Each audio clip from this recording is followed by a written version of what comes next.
guys, what's up? Welcome back for another video, or if you're new, welcome to my channel. Today I will be giving you guys a review on my second year at Nottingham Trent University. If you're new to this channel and you want more information about life at NTU and general university life, start now by clicking that subscribe button and the notification bell so you don't miss anything. Also, if you do find this video really helpful, please give it a massive thumbs up. In this video I will be talking about how things have changed from first year, such as like living arrangements in my course. I'll also be talking about the teaching of NTU and if I've taken part in more opportunities. Obviously, because of COVID-19, my second year has been cut short. If you would like another topic, if you'd like me to talk about nightlife or best student shops in Nottingham, please comment below. I really value your opinions. Obviously, I didn't have my YouTube channel this time last year, so I haven't already done my first year review, but if you guys would like me to talk about my first year, please let me know by commenting down below. So without further ado, let's get on with the video.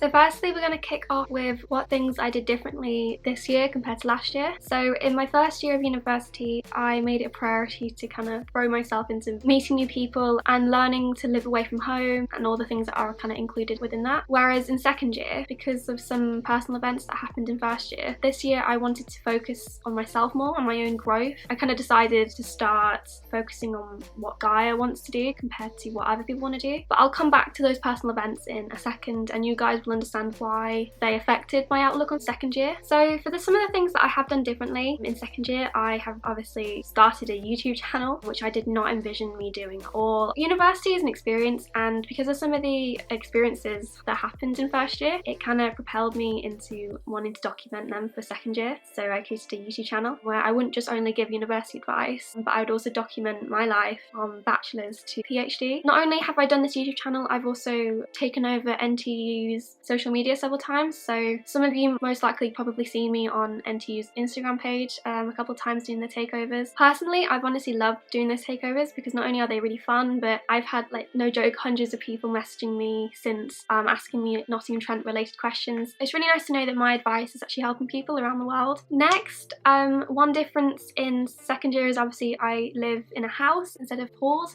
Last year I lived in Gill Street South on City campus, whereas this year I'm obviously in a house with 3 other girls. Obviously, one of the benefits of living in a house is that you're not sharing a block with like 360 people, or if you live in Byron, for example, which is another NTU city campus based accommodation, you are sharing with like 900 people. As you guys can tell, that's going to be really noisy, and it's nice to know that you can live in a house and not have to hear your upstairs bedroom activities all the time. Also, after a day of lectures, a good thing about having a house is that you actually feel like you're coming home almost, whereas living in like accommodation blocks, it can sometimes feel very like institutionalized and very schooly. Like the whole of first year just felt like school in some respects to me, maybe because it felt like I'm adjusting to a new school. Obviously there are downfalls to houses. Obviously there's less security. You don't have like a security team dedicated to your house, so there is an increased likelihood of student robberies. Also, houses are old, so the amount of maintenance problems my house has had in particular, like at one point our ceiling was even like falling.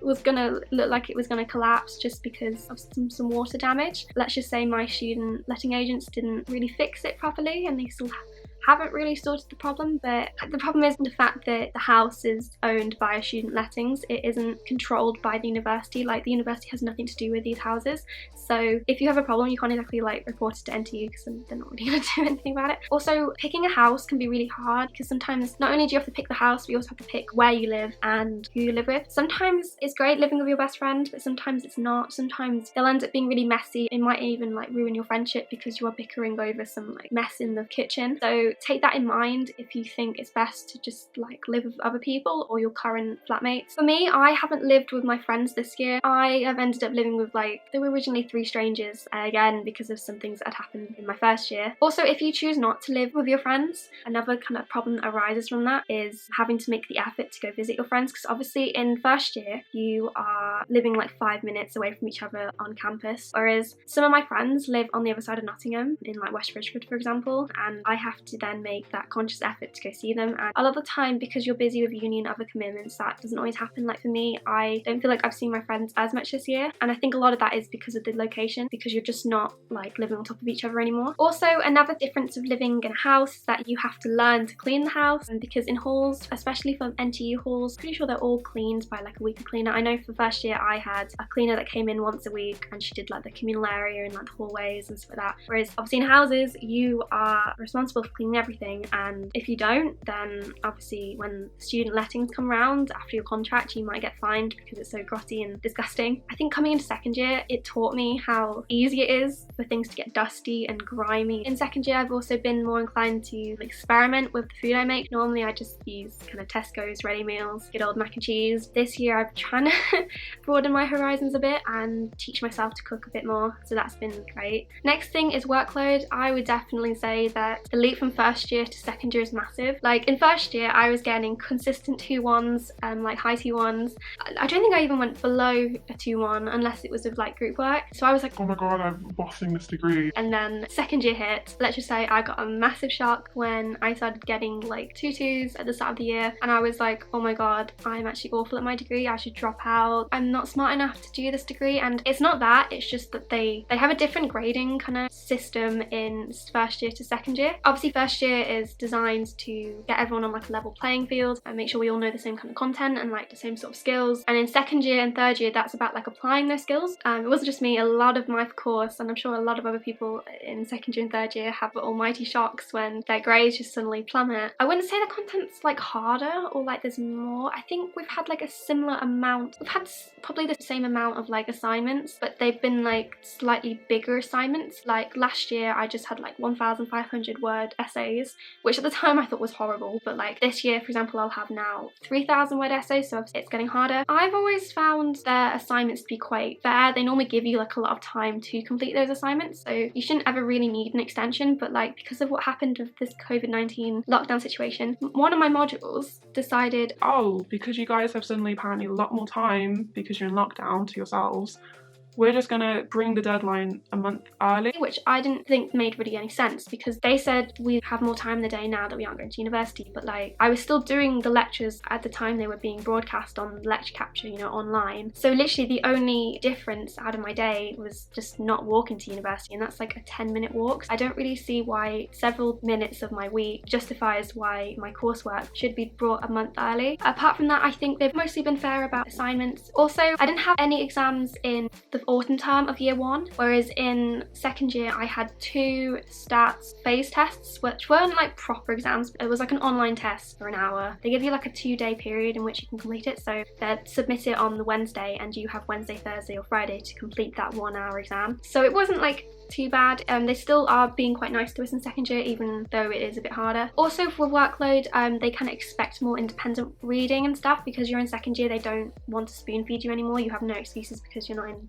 first year anymore. So next I'm going to talk about like societies and that kind of stuff. For second year, I tried to tell myself to join a lot more societies and be more active in extracurricular activities. In some way I've sort of done that, but also not. I haven't joined as many societies as I planned, and hopefully in third year I can join more societies. Despite this, I still, obviously, like I said before, I have done a lot of solo projects, so I've been focusing on my YouTube channel, helping others, and then obviously like the NTU stuff, so I still have done extracurricular stuff, even if that isn't like a society. When it comes to going out, like out, I have probably gone out slightly more this year than I actually have last year. Normally it's the opposite. Normally second years go out a lot less than first year because their course finally like counts for something. I went out more not because I wanted to be irresponsible, but because of some of the things that happened last year. In first year I felt like I'd lost a lot of first year, and I kind of wanted to regain that freshers uni experience back by experiencing it in second year. Basically what had happened, I had a very, very controlling ex-boyfriend, very abusive. Not to turn this into a sob story, but he, without realising, he controlled my uni life in some respects, and it got to the point where he didn't like my friends, didn't like the fact that like I wanted to go out. So in the end I didn't really go out as much as I wanted to. So as you can see, in second year I was like, no,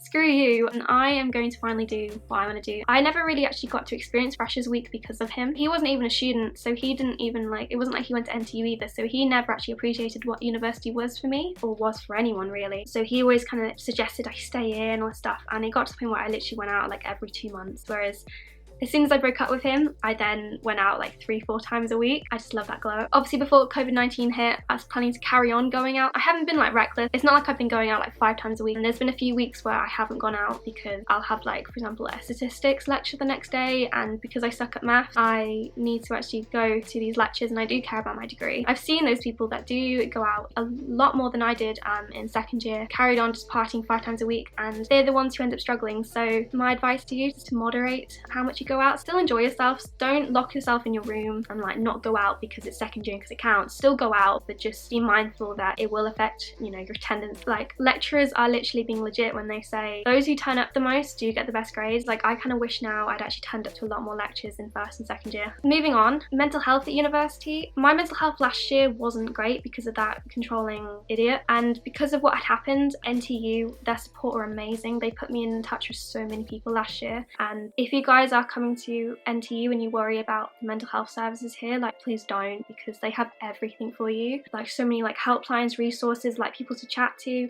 The counselling service, I haven't tried it. They recommended it to me, but I didn't want to do it because they have a waiting list and you only get like 4 sessions a year, which I find like, what's the point? Apart from that, they help you so much, and I can't thank NTU enough for like how much stress they took off me this time last year when I was going through such an abusive, like, toxic time in my life. If you are experiencing mental health issues or family issues or just anything, any personal issues, you can talk to your tutors, your head of tutors. You can also file an NEC, which is a notification of I'll pop something on the screen, I can't remember what the rest of it's called, where basically it's like an extension and you can request for a certain amount of time, and NTU have been really fair with that sort of thing. When I had my controlling ex-boyfriend, they gave me like a good 5 months extension because of that, and it really just took that pressure off. And then, because I don't want to keep this too long, the teaching at NTU I find is really good. The lecturers always know exactly what they're on about most of the time, because the people that do teach you are normally ones that are specialised in that field. So for my cognitive psychology modules, I ended up having lecturers who, you know, did current research into cognitive psychology and neuroscience and all that stuff, so they know their stuff. However, I found sometimes when for my seminar teachers that wasn't always the case, because we have this module called research methods where they basically teach you how to write a report and like how to do experiments and all that stuff, but the problem is they give you random psychology lecturers to teach you those seminars, and because we had 3 like sub modules within that module, they gave us new lecturers every time, and some of them were really good. Even though they didn't really know the module, they still helped. But then some of them, let's just say, they just confused me even more. I just felt like they weren't really much help. Don't get me wrong, they're all lovely people and the teaching at NTU is great. I think it's just more the fact of how they've designed that module, that they've just given us random lecturers from the psychology department and they've just told them to teach these people like this module, and even they are a bit confused themselves. It can be a bit wishy-washy, and it's a shame because obviously like they should really know their stuff. Like, everyone who's teaching you should really know their stuff, but on the whole, I have found the NTU psychology department in particular to be really good. I can't obviously say that for like every course at NTU because obviously I've not done every course at NTU. I'm only doing psychology, but I'd like to think from what my friends have said, NTU teaching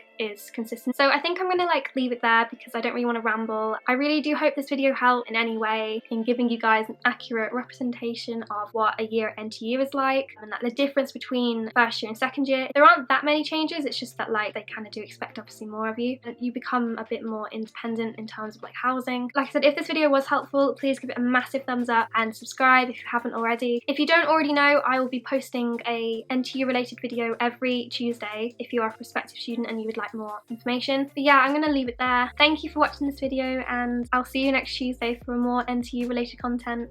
Bye guys.